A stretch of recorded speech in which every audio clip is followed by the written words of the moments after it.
A lot of people expect civil servants to spend their lives making cups of tea and pushing bits of paper around. This simply isn't true, as we'll see from the work of a number of young people who are specialist civil servants. Sue is 20.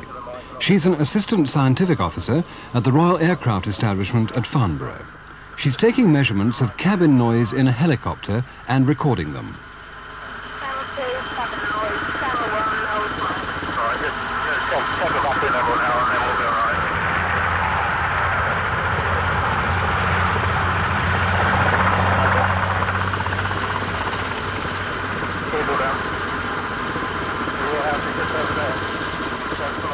At school I did music O-level and I played the clarinet and saxophone, and initially I wanted to do sound recording, but once I got to the 5th year at senior school, in physics we did something about acoustics and I became more interested in that side of noise, so I wanted to do something more in this area.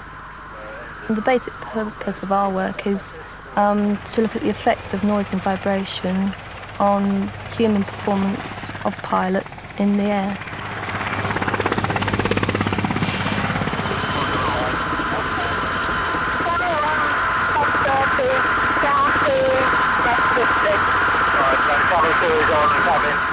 Sue's boss is acting as a kind of human guinea pig. As well as recording the cabin noise, Sue is monitoring the difference between the level of noise at his ear and the level outside the helmet he's wearing.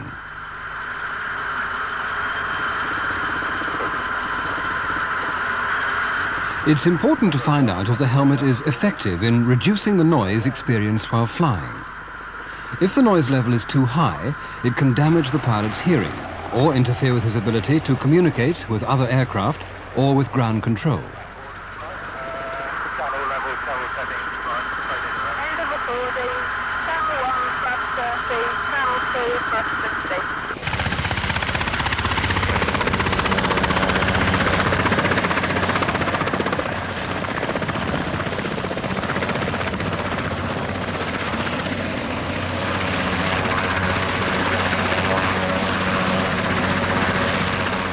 The nice thing about this job is that we can get out, we can go to RAF stations, we can go flying in the helicopters, and every day I'm generally in the lab running experiments. In the lab, Sue will reproduce the noise made by the helicopter and play it to her boss, who is now inside a reverberant chamber. She connects microphones to equipment outside the chamber, which analyzes the noise levels. This will show the difference between the noise at the ear and the noise outside the helmet.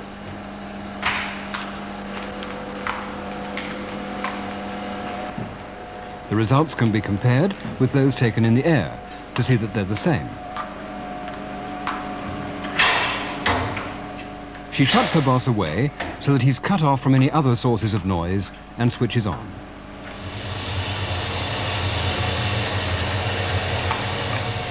She keys in the computer to show her the pattern of noise at ear level. To carry out such complex experiments, you need more than the basic science O-levels. So the Civil Service has paid for Sue to study for an HNC in applied physics, and soon she'll get the chance to learn more about computers. I shall be using the computer a lot in the future, and just a general basic knowledge of how computers work is obviously going to be very helpful.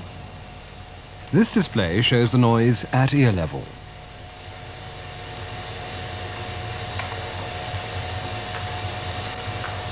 She cancels the display and keys in the noise outside the helmet.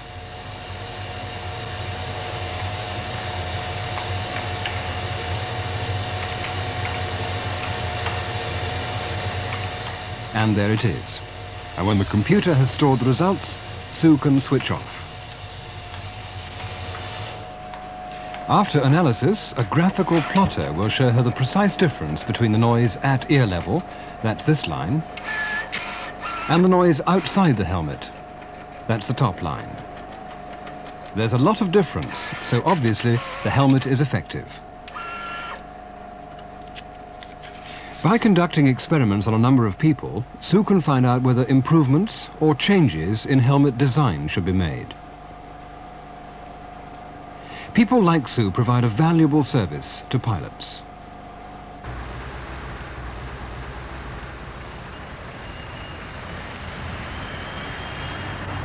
Here at the London Weather Centre, other civil servants provide a range of specialised services to the public. The weather people are kept busy 24 hours a day. From information received and plotted here, we get press, radio and television forecasts, as well as special services for farmers, ships, oil rigs and so on. Margaret is 20 and she's also an assistant scientific officer. Part of her job is to decode incoming information. Using two colours, she plots it onto weather charts for use by the forecasters. It has to be plotted quickly because otherwise the weather will be out of date and it's changing all the time.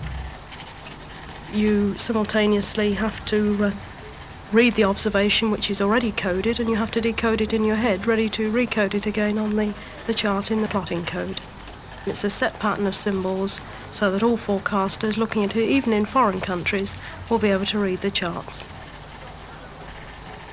Why did Margaret join the Met? At school in geography, we did some weather observations, and I felt like taking it further and began to do them at home myself. When I left school, I had the option of obviously going on to some further education, as I already got A-levels. I had thought about going to university, but I also applied for the Met Office at the same time, and I found out that they do have facilities for further education and may ultimately go to university by the Met Office. I think ultimately in the Met Office I would like to become a forecaster, although on the face of it most people think of the Met Office as the television forecaster and also of course the radio. There is still the work we do for the electricity board and the gas board. They need to know how much electricity is going to be needed, particularly in the winter, and even work for ice cream firms. Whether it's going to be very hot in the summer, they need to know how much ice cream is going to be needed. There are other sides to it as well. Well, if you delay your start of your journey just a little, you'll find the strong winds easing down quite a bit, and it will make the journey that much more. So forecast by now then. Thank you very much and have a good journey. Bye-bye. Thanks, Margaret. Another windy one, is it? Yeah. And the weather, although many parts will be dry with sunny intervals, there may be a few showers in the east at first, and occasional rain will spread slowly east over Scotland. Still, some jobs have to be done regardless of the weather. Among them are those done by trainee foresters, like Jim. Well, I went through the Ordinary National Diploma course in Forestry, which covers 3 years, 1 year of which is an industrial sandwich year. In the first year in college, you're given all the basic management details of forestry, whilst in your industrial sandwich year, you cover some of the man management aspect of it. In your final year, you bring the whole lot together and it should overlap. I've just completed my 3 years at college and I have 2 years with the Forestry Commission to prove that I can do the job.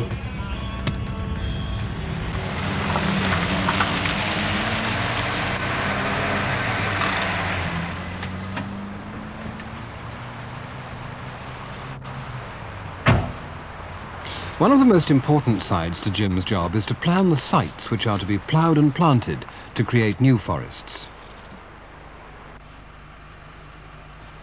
What qualifications do you need for this? Well, you need a basic knowledge of map reading, aerial photography, which is covered in college at Newton Rig.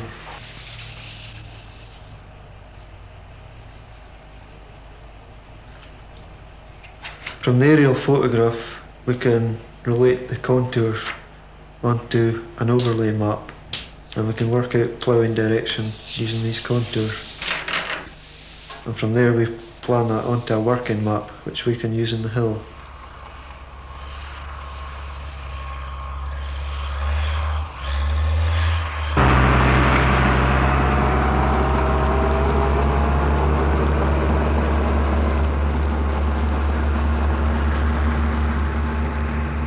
We lay out the original ploughing maps, and we give the operators a copy of that, and we try and ensure that they keep the direction of the ploughing correct and also the spacing of the ploughing correct.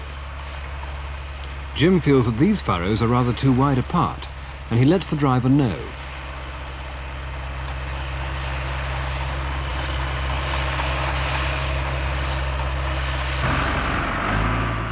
%90 of my job is possibly man management.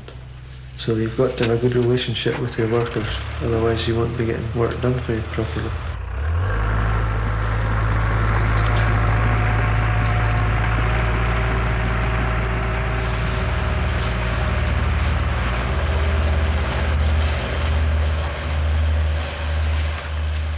Jim also supervises the young trees being planted. It takes a good 55 years for these trees to mature.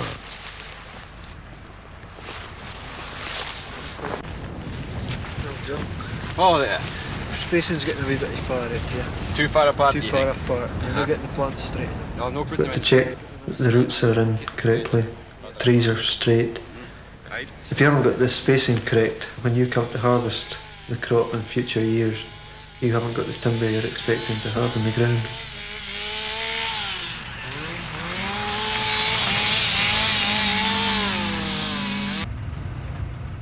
This is Alan. He began work as a chainsaw operator. At 25, he's been promoted to industrial foreman after doing a part-time City and Guilds course. What does an industrial foreman do? I'm responsible for 3 harvesting gangs, making sure that the quality, the work is up to standard acceptable.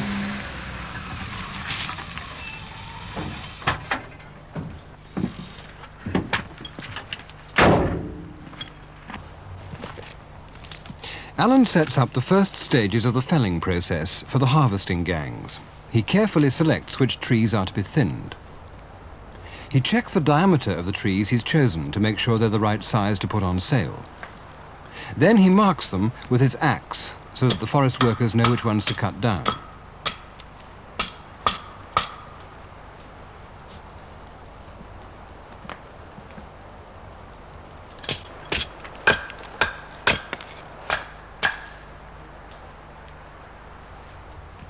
In another part of the forest, he carries out quality control checks on trees already felled and cut.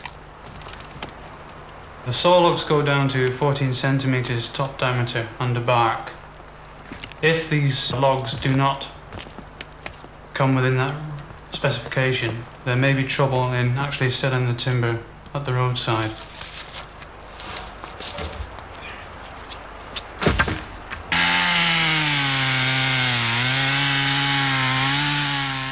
On some days, Alan supervises the felling. Directional felling is quite important because a slight slip, lack of concentration at one point, and you can have the tree going down in totally opposite direction to what you wanted. Once the tree is safely down, the next job is to strip the branches so that the logs are easy to handle. This can be another hazardous job for the men. I check with them that they, in fact, are using all their safety gear. They wear a helmet which incorporates ear defenders and a visor. Going down, they wear chainsaw mitts with a ballistic nylon strip, which, if their hand comes off the handle and goes onto the chain, this ballistic nylon strip explodes and stops the chain from actually going into their skin by the nylon which tangles around it.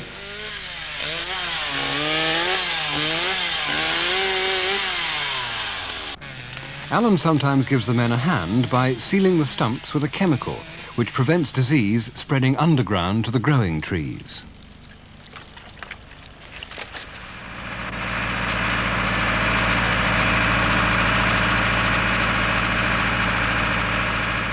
Once the trees have been stripped, cut and checked, they're ready to take away.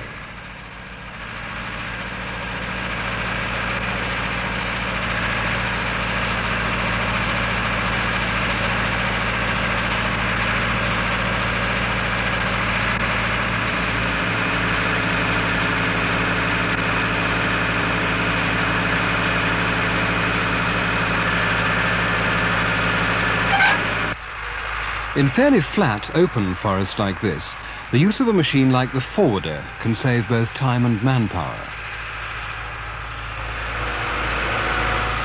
Even so, getting the logs up to the roadside is no easy task.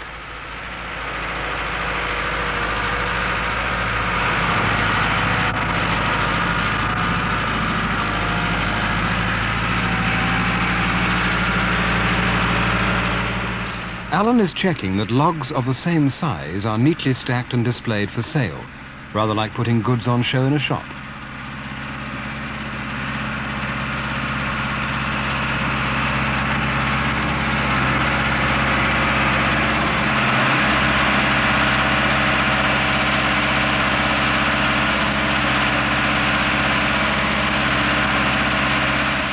So, from Jim organising planting to Alan organising felling, most of the stages in the cycle of a forest are taken care of. So far, we've seen civil servants helping people on the land and in the air. The Hydrographic service at Taunton helps people who are on the sea. The specialists here produce new and updated navigation charts. Once again, aerial photographs are important, this time to help plot the coastal areas of Britain. A pair of photographs, taken from different positions in the air, is set up in a stereo photo plotter. The photos are painstakingly aligned so that by looking through binoculars, the viewer can get a three-dimensional image of the ground, as if he were looking down from a plane. The photos are being aligned by Dave. Well, I'm a basic grade draftsman. My main job at the moment is to prepare photogrammetric plots to be used either by a chart branch for the compilation of a new chart or new edition. Accuracy in this job is of paramount importance. During training, that is stressed above all other things. To set up the instrument can take half an hour to an hour, but then if you have some bad photography, then it can take you anything up to half a day. This is the basic image. The machine converts it into 3D, and the operator sees a floating dot between himself and the ground. This is used to get a fix on the features he wants to map. Dave fits the 3D picture to control points, which will give him accurate positions to work from. To do this, he uses a microscope placed above the drawing plot.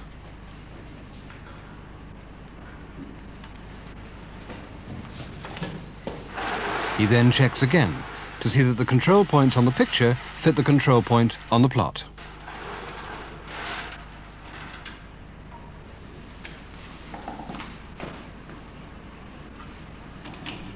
When he's satisfied, he swaps the microscope for a pencil.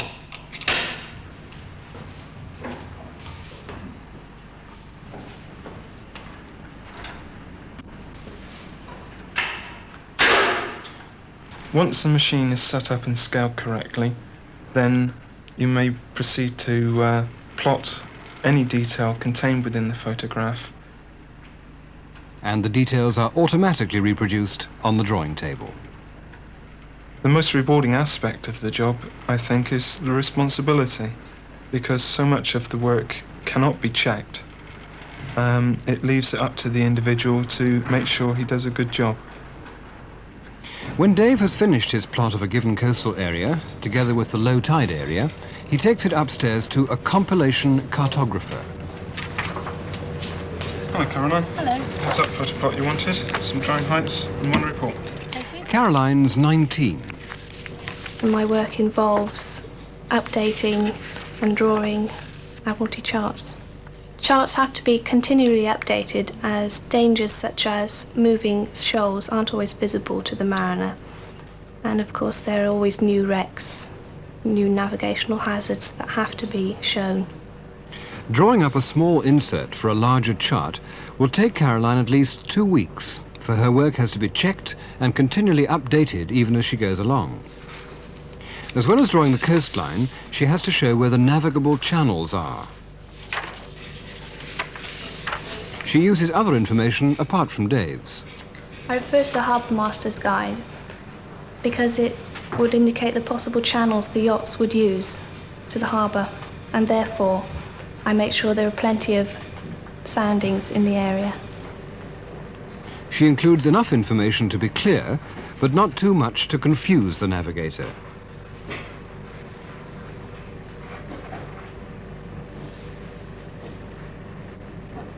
I get a good deal of satisfaction from seeing the end product, the printed chart, and knowing that I played an important part in producing the document. People like Caroline help make it safe to sail. Call turn radar 118.65 when instructed. Civil aviation staff contribute to safety in the air.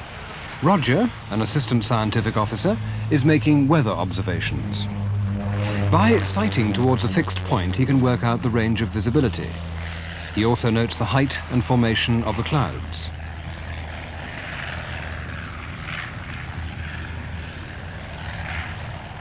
In the office, he takes various readings, including the wind speed and direction and the pressure.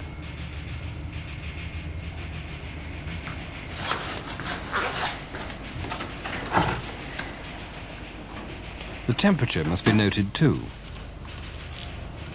Now Roger collates and logs all the information that he's assembled. How did he begin? When it came to decide on a job, I wanted a job with fairly good prospects and security, and I thought of the civil service.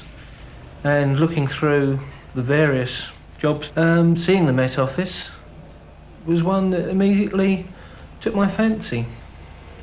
Roger's work demands meticulous care. Once the observation has been completed and written up in the observation book, it is then phoned through to come out on the Motney broadcast, which goes through to all civil aviation airfields. 050 24 and 13 1030 1028. Okay, thank you. The information is then put onto a card to be photographed and sent up to the air traffic controllers in the tower.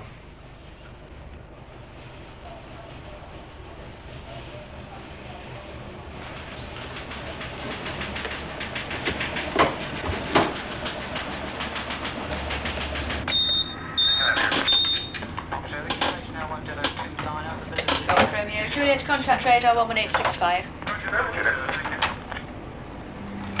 If the weather changes at all, an instant decision must be made to change the format on the card for the air traffic controllers, as this could be very important to incoming or outgoing aircraft.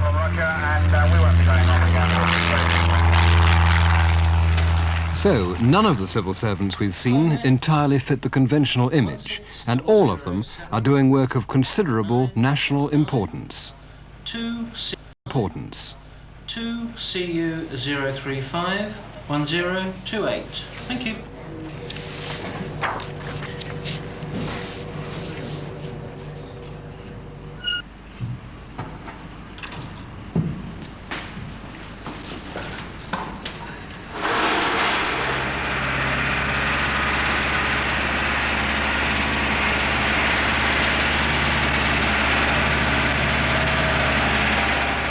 Further apart. A wee bit further apart. A bit further, right? Keep them straight in. A bit straighter. Pretty straight. Right.